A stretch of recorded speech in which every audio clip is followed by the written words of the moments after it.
the significance of natural learning process or in indigenous people, and because you yourself were quite educated and you were part of the same system.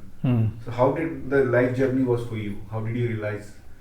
Yeah, no, I was not educated, meaning I did engineering, but I only say I did engineering. I never say I am an engineer.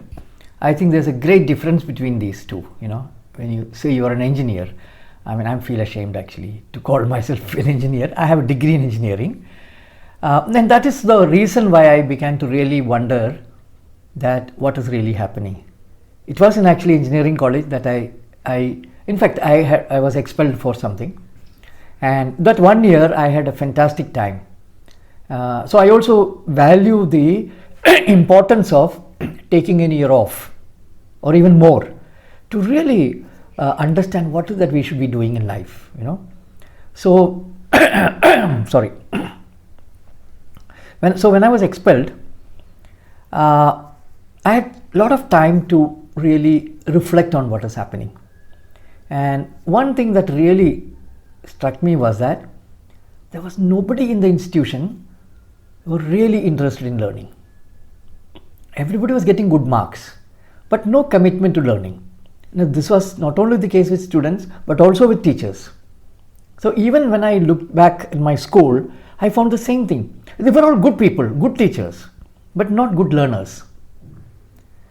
So that year when I was expelled, I also had an opportunity to work with a primary school in Bhopal.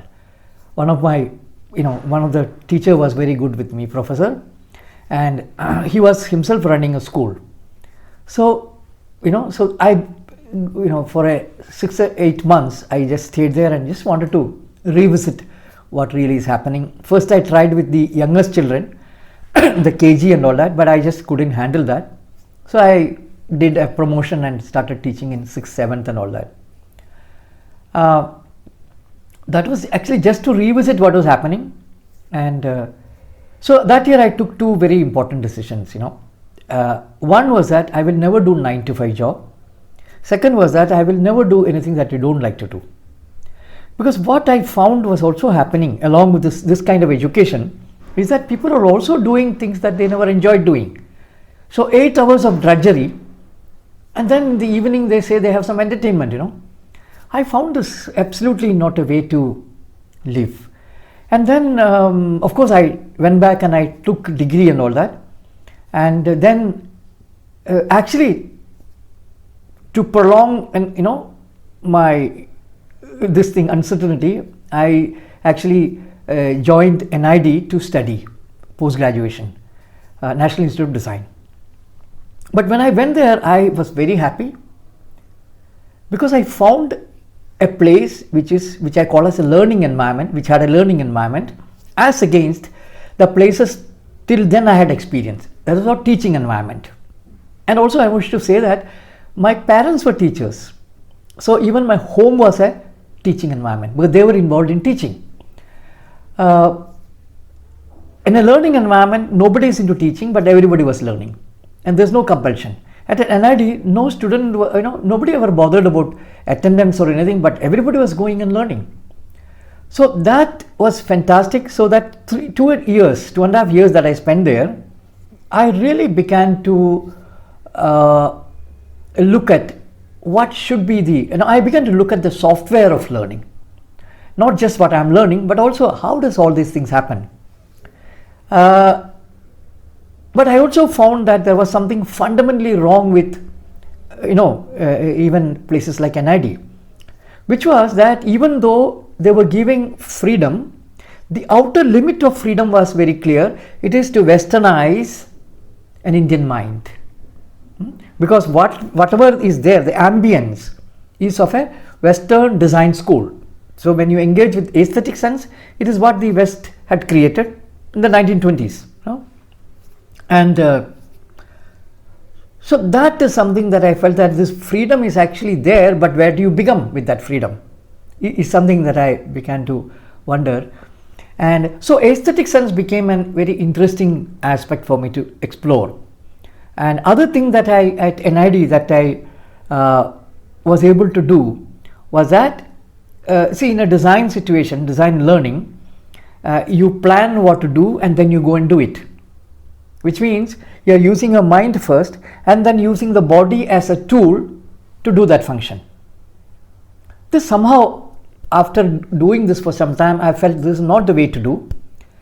So I stopped the regular design activities and I just went to the department of ceramic department and other departments where you can actually use materials, so woodwork or things like that. So I began to really start working with materials, and again, what lucky thing happened was that when I started studying in the ceramic design department, the head of the department did not want me to work there because officially I was not supposed to be there.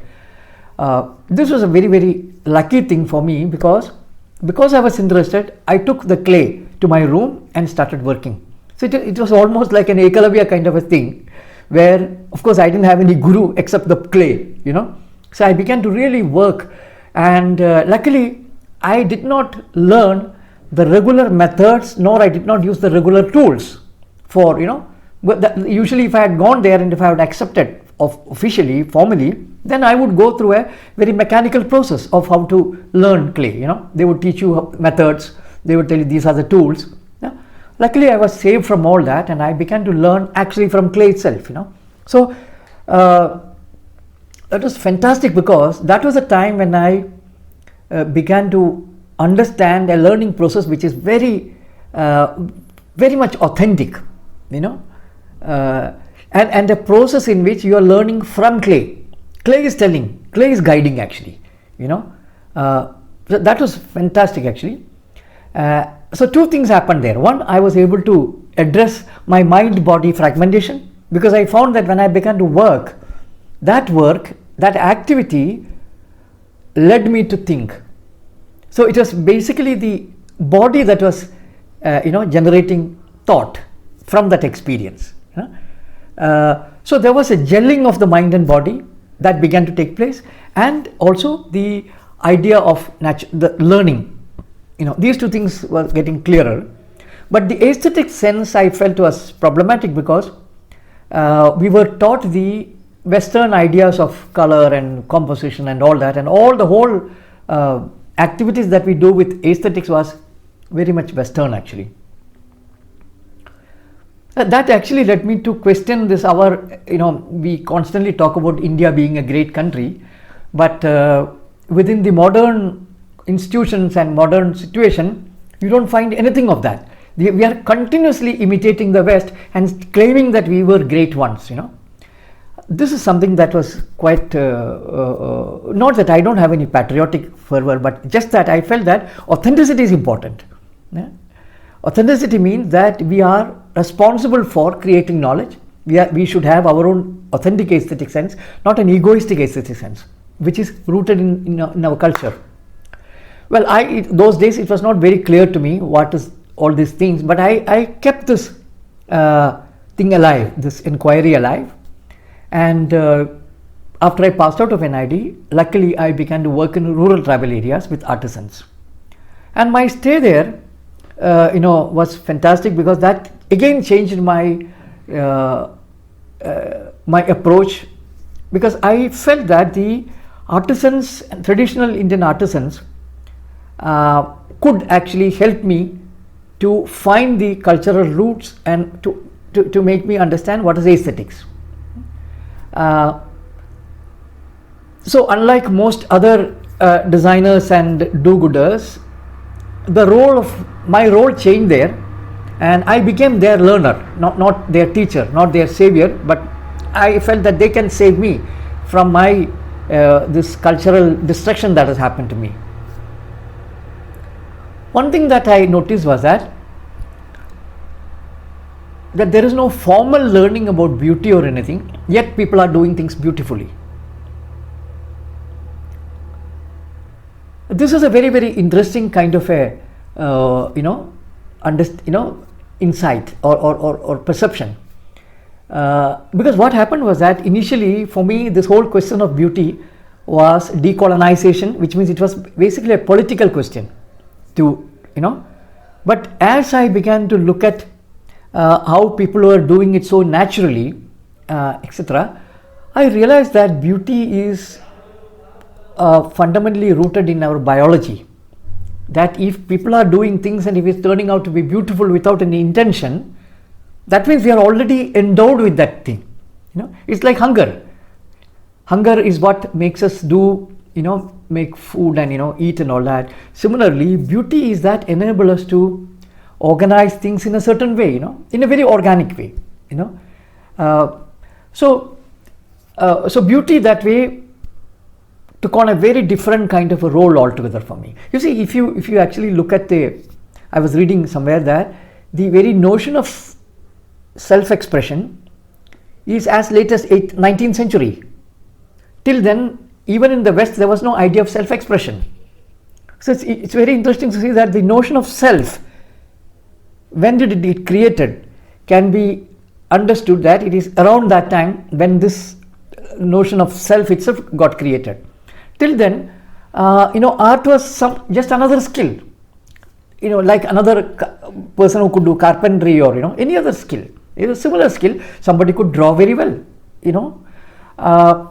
but it took on a very different role in the 19th century, and it also shifted, like everything else, into the realm of the mind.